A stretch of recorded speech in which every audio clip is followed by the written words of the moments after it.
Due process. That's the nothing personal word of the day. It is Wednesday, January 17th, 2024. And we're starting the show with our good friend, James Dolan. Not about facial recognition, not about the performance of the Knicks, not about the fact that we can joke about them and do joke about them not having been relevant since 1999. I would much rather talk about due process. I think about this almost every day, which is sort of strange. Find time to watch a movie and think about due process. Wondering what it would be like to, on one side, be able to do whatever you want and get away with it no matter what. People correlate that with privilege and money, but there are plenty of people who have no privilege and no money who get away with a lot of things every day. On the other side, what it would be like to be the victim of a witch hunt where you've done nothing, but you are accused of doing something, and the result of either, in my general horseshoe theory of the world, is that both extremes end up really close to each other. Yesterday, it was shocking. It wasn't shocking. Yesterday was breaking news that there is a lawsuit that is being brought in California against James Dolan. The lawsuit is being brought by a masseuse. So I'm actually going to change how we talk about these things, because lawyers are often not part of the conversation, but they should be. You always have to look at who lawyers are, who's representing who, why they're representing the clients. The lawyer who is representing the masseuse, the plaintiff in this action, is a lawyer who has quite a reputation in the legal community. And I am not yet discussing the merits of the underlying case.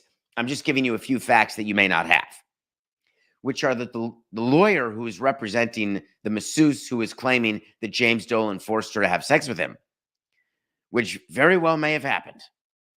But the lawyer who is filing these claims on behalf of the woman is a lawyer who has both been after James Dolan unsuccessfully for many, many years over many lawsuits, and a lawyer whose reputation is that of a publicity hound, very much enjoys suing high-profile people, giving statements, giving interviews. And there are lawyers like that. They give all of us a bad name, those of us who even have a law degree. But those lawyers do exist. The underlying facts of the case are disturbing. The allegations are horrific. There is a law in California that currently is on the books that basically says we are eliminating the statute of limitations for any case that someone would like to bring against someone else for sexual assault. The law calls for a statute of limitations. What that means is that you have X number of years to file a lawsuit against somebody over an action that that person did to you. It could be a civil action of any kind. Statute of limitations was invented in order for the courts to be able to find fact and for juries to be able to find fact, with the theory being that the longer time goes, the murkier the truth can become. The reason why New York did this last year and California is doing it now, eliminating the statute of limitations for sexual assault cases, is they're looking to allow justice for people, justice that they should get, justice that they're entitled to. Due process. I've had this debate in law school. I had this debate with friends, which makes me maybe nerdy, but I love having this debate. What is the most important right that we have? People, the right to free speech, religion, speedy trial. That's a good one. How about due process? It's always been one of my favorites. It's a podium right. Due process is what protects us from living in Saudi Arabia. Due process is what's supposed to be available to all people. And the problem is that the inherent racism that exists and the inherent privilege and everything socioeconomically, it tends to cloud both actual due process and people's belief that they're receiving or that everybody receives the same due process. With good reason, applying equal due process across the board is the goal, and it should be the norm. It should be what happens. Do you believe that James Dolan deserves due process? Or is James Dolan going to be forced to sell the Knicks, the Rangers? Can't be forced to sell MSG, the network, or Radio City. Sorry about that. But could enough owners feel like we want to get rid of James Dolan anyway, and now we have an opportunity to do it? Did you know when you buy a team that you actually sign a document that allows your team to be taken away for no particular reason other than a vote of 75% of your fellow partners? It's almost as though if you're not liked in a popularity contest, that you are at risk of losing your team. Of course, we don't see that happen because the old adage, careful what you do to someone else, because it's about a day and a half from happening to you. So you may feel like you're part of the mean girls and the cool people. And then 6 months from now, the whole world changes inside the ownership group and you're part of the few and not the many. And then all of a sudden, because you're not liked, your team could be taken away from you. And when I say taken away, it's not that James Dolan would have to give the Knicks to somebody. He would sell it the same way Daniel Snyder was forced to sell. The reason I compare Daniel Snyder here is that Daniel Snyder was not a popular owner. They were looking for reasons to get rid of Daniel Snyder. They finally found enough smoking guns that they said, that's it, you're gone. Interestingly, the gun that ended up with the most smoke with Dan Snyder was the one that he stole money from the other owners when he was not classifying certain events at FedEx Field correctly. That's when owners said, listen, cheerleader calendars, not very nice of you, but stealing money from me, see you later. So yesterday, this lawsuit gets brought up by this lawyer, Wigdor, who's claiming, found a woman to claim from years and years ago, over 10 years ago, and the statute of limitations would have been expired but for this new law in California, which allows for anyone to bring a suit against anybody from any time, claiming that Dolan not only forced her to have sex with him, but also forced her to have sex with Harvey Weinstein. Now, we all remember the name Harvey Weinstein. I call him Weinstein, excuse me. Harvey Weinstein, rotting away in prison as he should be. The original sinner of disgusting behavior, lascivious and prurient in a way that is embarrassing to the entire industry, started a movement and practically took down an industry. Not sure there's a punishment that I can think of for what Harvey Weinstein did, making women do disgusting things to his disgusting person because of who he was. If you want to be in movies, if you want to be a star, you better touch me. Harvey Weinstein's name will forever be associated with that. And when you bring a lawsuit against somebody, James Dolan, and you bring up Harvey Weinstein, it is very difficult for there to be any sort of fairness as it applies to James Dolan. It's like being associated with Jeffrey Epstein. There's not much to talk about. And if you accuse somebody of that and you're wrong, you're Aaron Rodgers. James Dolan wakes up this morning wondering to himself strategically, are the fellow owners after me? Is something going on here? The combination of this lawyer and this lawsuit. And I am not opining whether it is true or not. Don't know. There hasn't been a finding of fact. There has not been a day in court. 30 years ago, you accuse someone of being gay, front page, Tom Cruise gay, front page of the National Enquirer, Tom Cruise sues, page 10, lawsuit prevails. It's different now. That was pre-social media. That was pre-internet.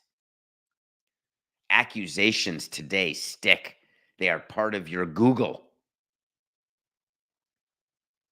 Does James Dolan deserve due process before any actions are taken against him by the league? Adam Silver, when asked about it, said, hey, I just read the article. I don't know anything about this. Of course, that's what he has to say, but Adam Silver is doing what Roger Goodell did as it relates to Dan Snyder. He's taking the temperature of his fellow owners. Hey, we got rid of Cuban. Do we need to get rid of Dolan? How do you want to do it?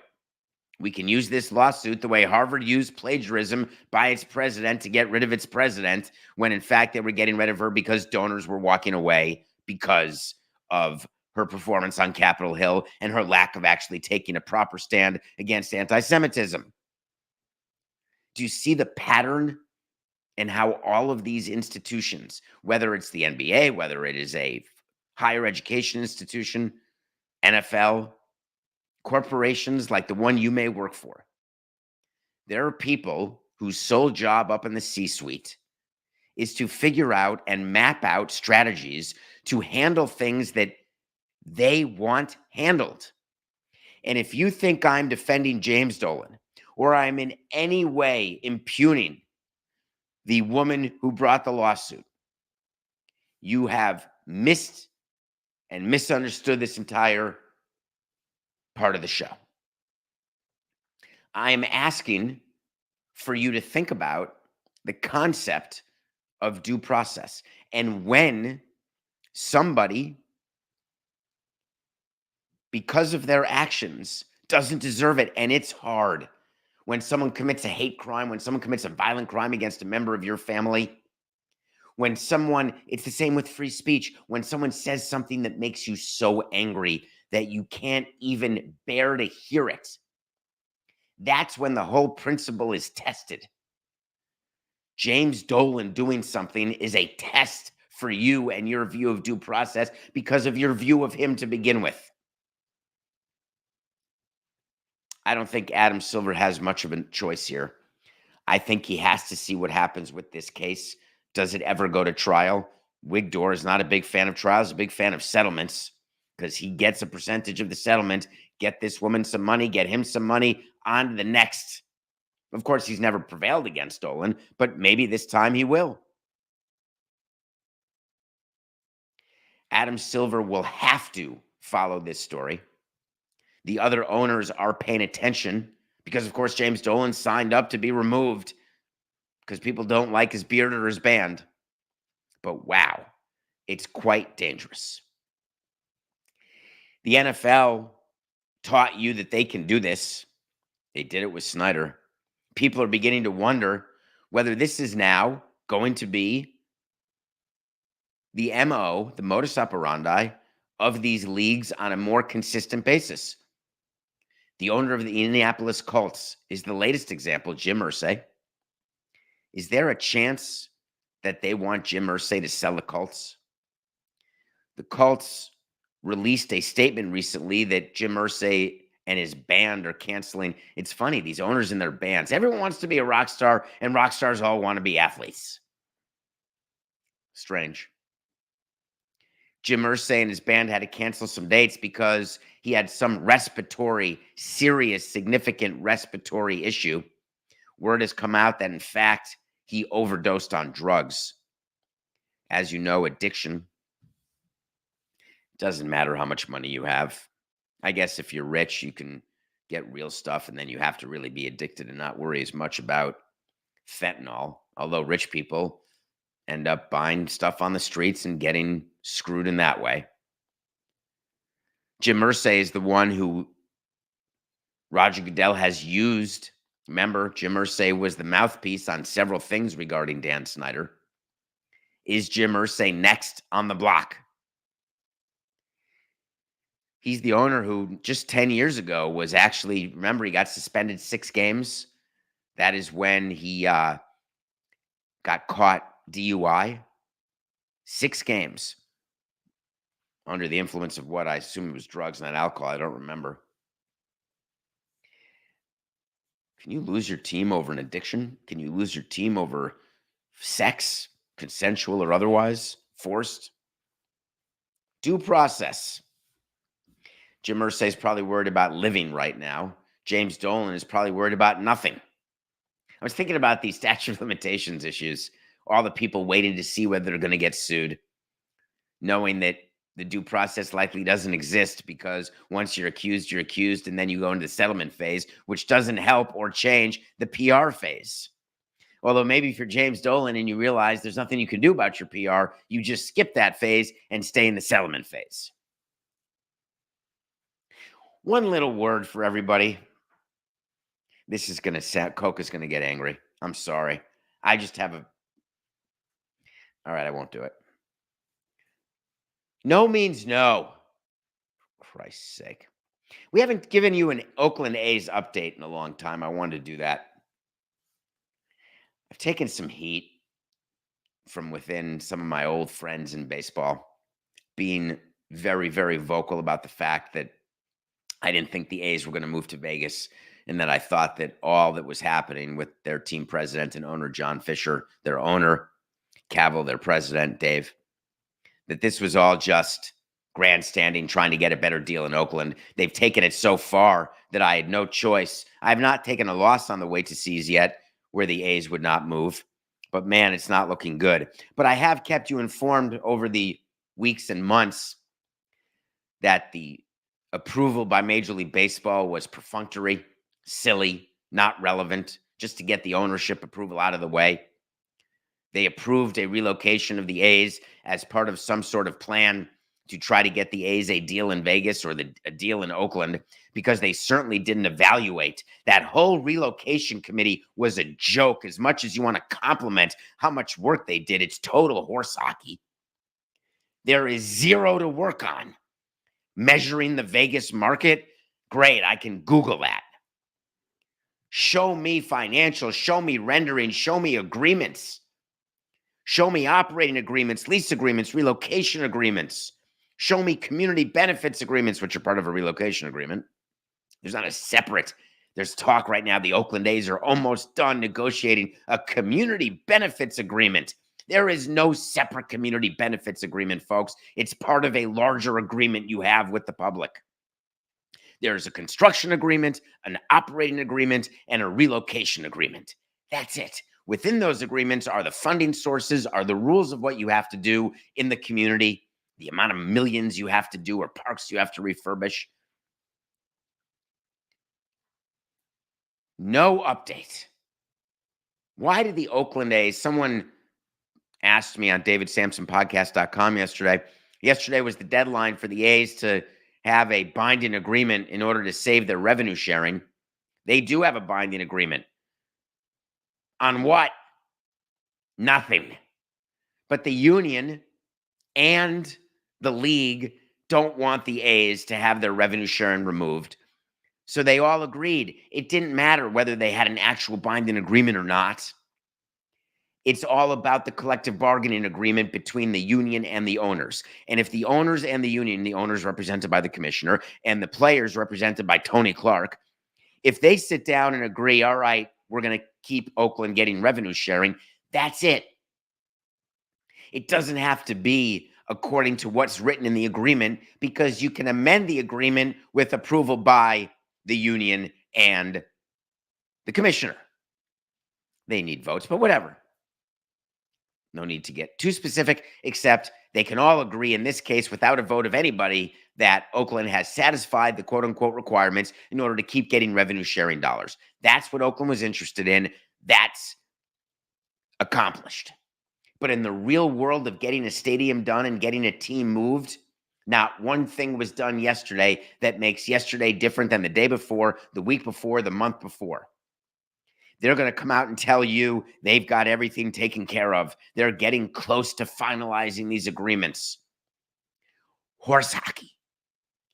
These agreements are public documents. These agreements have got to be part of any documents that can be seen by anybody in the media or anybody on their porch in Vegas. Anybody seen anything? The reason why we don't have to show you anything until it's the final draft that's being voted on. There's a little part of public records. The way we operated, and I'd like to teach you this, if you are negotiating something with the public and you submit documents directly to the public as part of the negotiating, like an issue sheet or drafts back and forth, those drafts are public records. The media could access them, ask them, hey, could you show me the latest draft for the operating agreement or the construction agreement? Don't have any. The public hires a consultant. We would give documents directly to the consultant only. We would never give documents over to commissioners or to anyone in the public side because we did not want drafts to ever be available to the Miami Herald or to anybody in public. And when you give an issue sheet or a draft to a consultant or a privileged draft to a lawyer, that is not part of a public record. Once it is complete and there is something for commissioners to vote on, that's what the public gets to see. And do you think that they're going to do in Vegas what they did in Miami, where they get a final draft and a summary of the issues like a few days before the vote? Yeah. And the reason why they do that is commissioners are being met with in advance, discussed what the issues are, asked what they need to get a yes vote.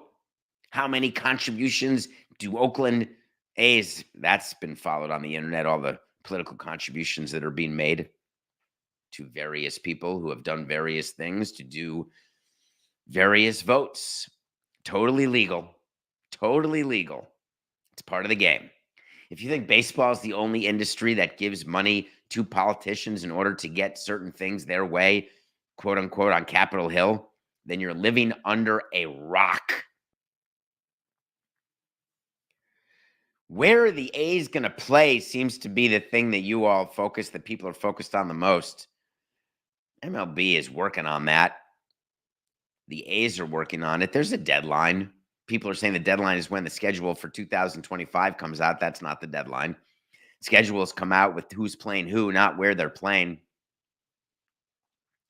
You've got till the end of the summer. They've got 9 months, 10 months at least to figure out where the A's are going to play in 25. Their lease is done in the Oakland Coliseum. They've done nothing to try to get an extension on that lease other than burn bridges. Will they play in Sacramento? Will they play in Vegas at a AAA facility? Will they share a facility with the San Francisco Giants? Everything is absolutely on the table. What do I think happens? They will not share a facility with the San Francisco Giants. As happy as the Giants are to have the A's go to Vegas and be done in that community, the wear and tear of an extra season on a no longer new AT&T/Pac Bell, you're going to need a lot of payment. And the Giants are really good at asking MLB for payment for stuff. So look for them to either move to Sacramento, try to play in Vegas, or maybe even stay in the Oakland Coliseum. God knows that's a great place for baseball. Okay. When we come back, we're going to have a discussion about a movie I watched. And then we are going to talk about what's going on with the St. Louis Cardinals, because we have such a loyal fan base in St. Louis. And you know how much I love St. Louis, second only to how much I love Milwaukee.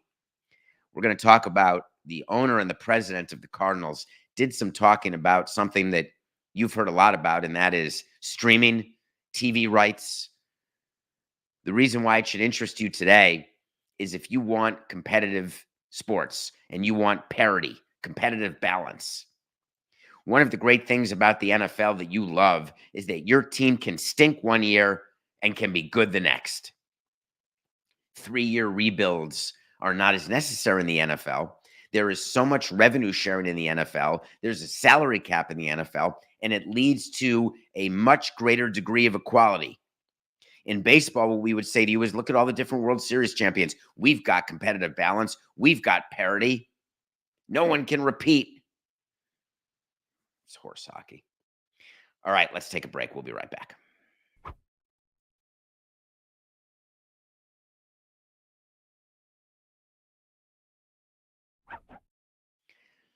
Welcome back to Nothing Personal. It's David Samson. Thank you for being with us.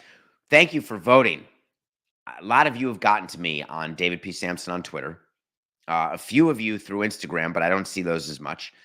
And many of you on davidsamsonpodcast.com. That's a website you can go to check out our merch, where we don't have competing merch with the Le Batard merch store. We have our own.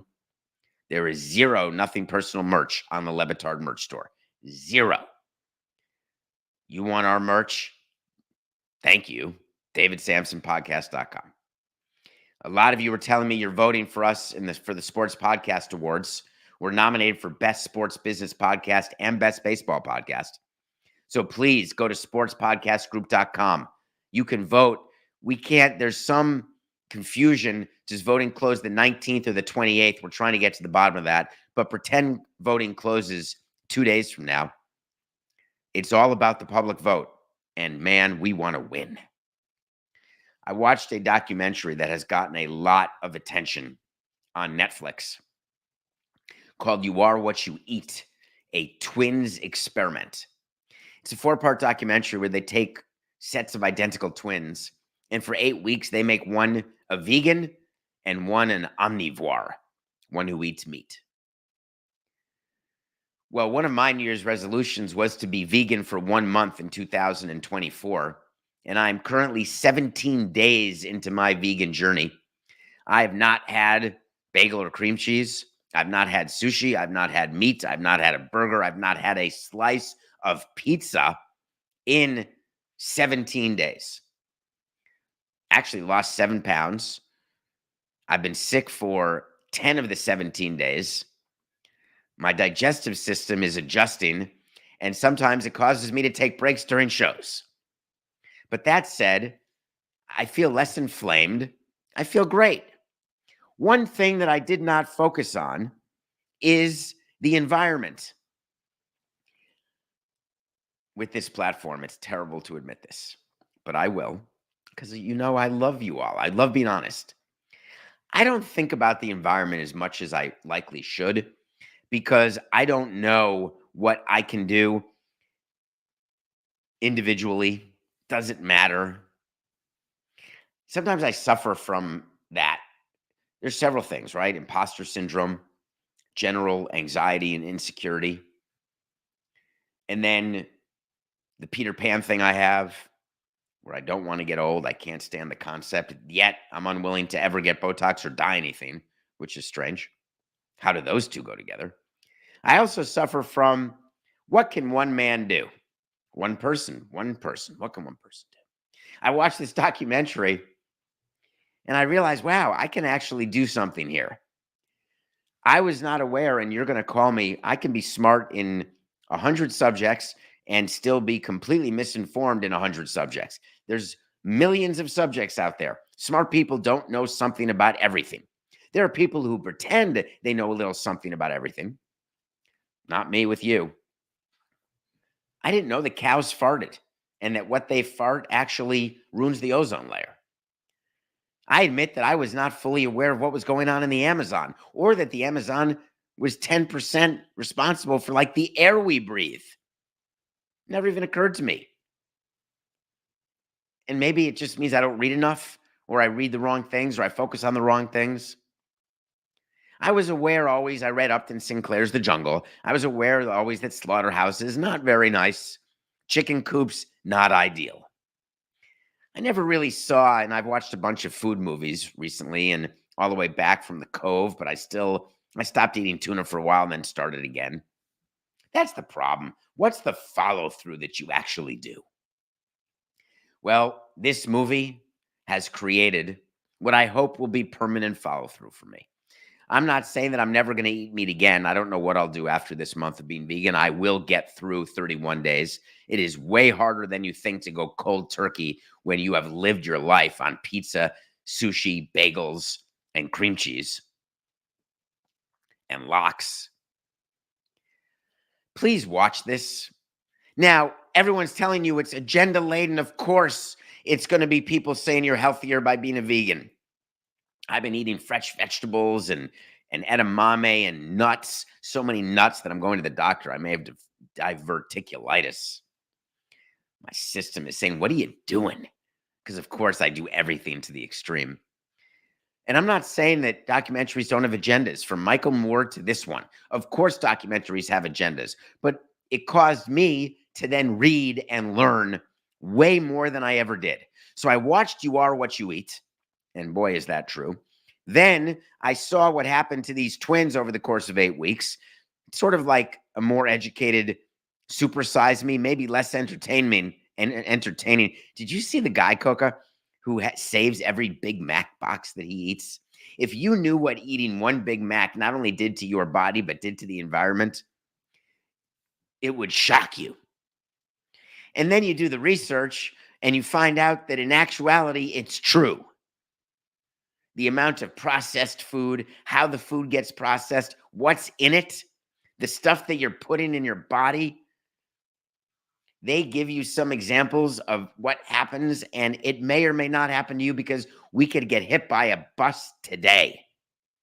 But just in case, eating a little healthier, and I don't mean never eating junk food, because I eat junk food every day. It's called You Are What You Eat. A twins experiment. Don't pay attention to all the people poo-pooing it. Watch it and just start thinking. That's all I want you to do. Thinking. I love thinking. Owners and presidents love thinking. Not all of them. Some of them really do. They spend their days pondering. CEOs do that a lot. COOs, chief operating officers, they're actually running a business. CEOs are actually thinking about a business. Two different things. Both critical to the success of a business. I like doing both. Not at once. You can't do both well at once. St. Louis Cardinals are run by a father and son team, the DeWitts. I've known them now for 25 years.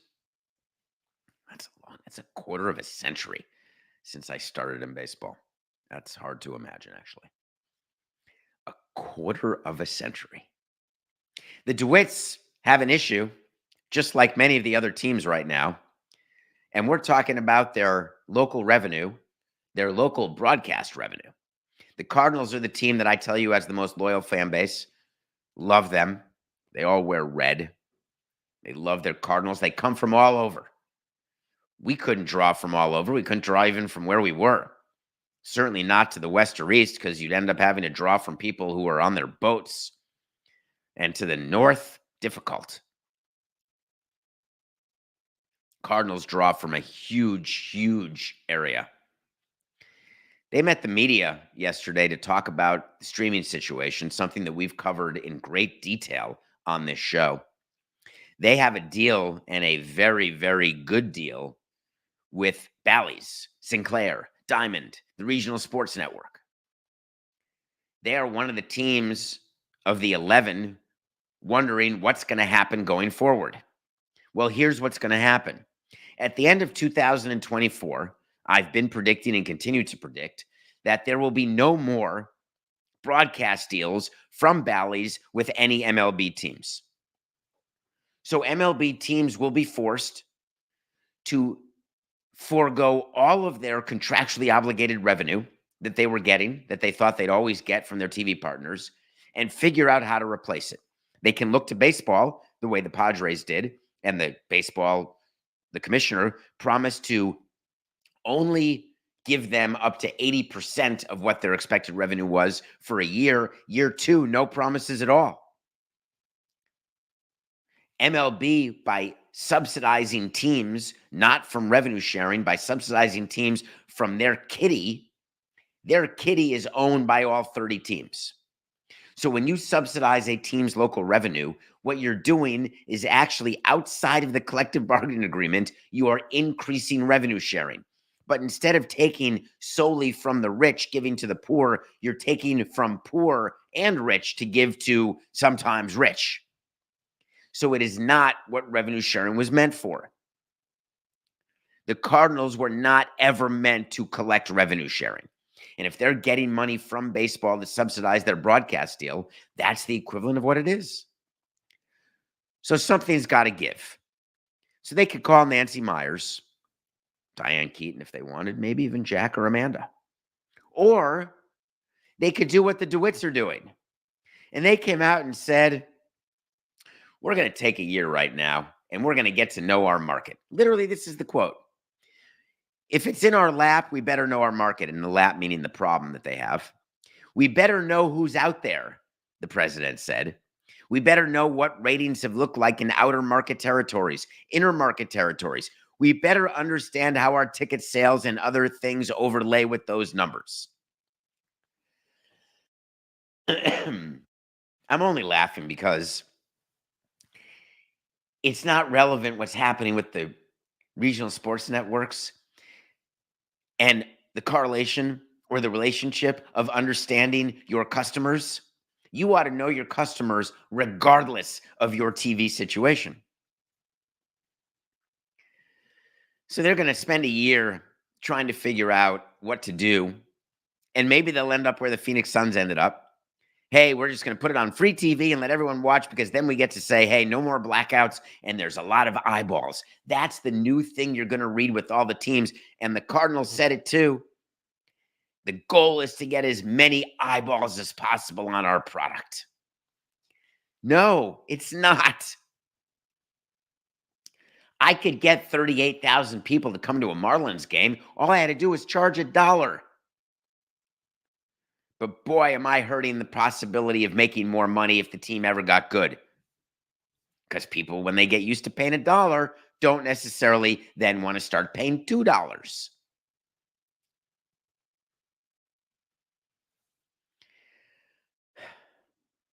I misled you on something the other day.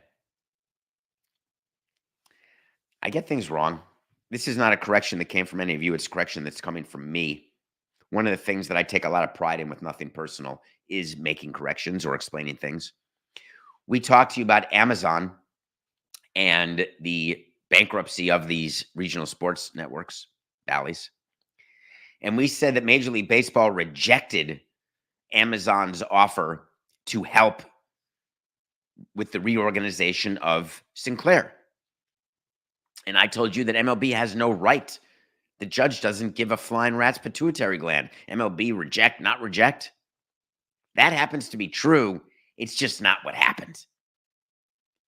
What happened is that Amazon went to the judge and proposed a deal where they would be willing to pour some capital into Bally's, Sinclair, Diamond, I'm using them interchangeably.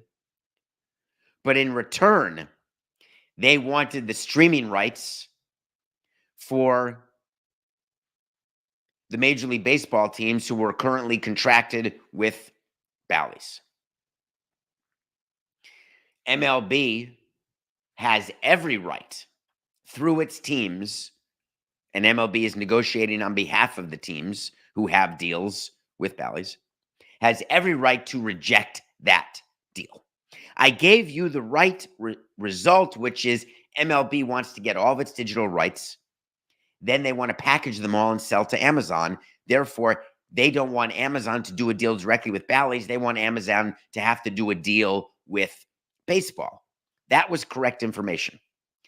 Telling you that MLB had no right to reject what Amazon was doing, they have a right to reject what Amazon was asking for because it involves taking something from these baseball teams. So I wanted to clarify that. I don't need to clarify much about my pick of the day. Nothing personal pick of the day. I guess it's not March, so we don't have to say it's brought to you by anybody.